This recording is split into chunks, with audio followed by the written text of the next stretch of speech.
BMKG mengingatkan para pelaut bibit siklon tropis 96S terpantau di Samudra Hindia Barat Daya Sumatera.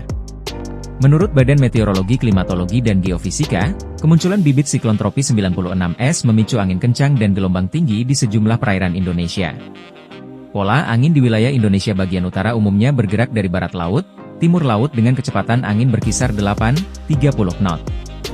Sedangkan di wilayah Indonesia bagian selatan umumnya bergerak dari tenggara, barat daya dengan kecepatan angin berkisar 8-30 knot. Kecepatan angin tertinggi terpantau di Selat Malaka, Laut Natuna, dan Samudra Hindia Barat Sumatera.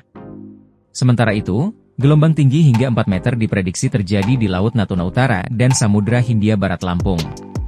Selain itu, BMKG juga mengimbau para pelaut untuk mewaspadai gelombang sedang di Laut Flores bagian barat dan Samudra Hindia Selatan Pulau Jawa hingga NTT dan sejumlah perairan Indonesia lainnya.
Download Tribun X sekarang, menghadirkan lokal menjadi Indonesia.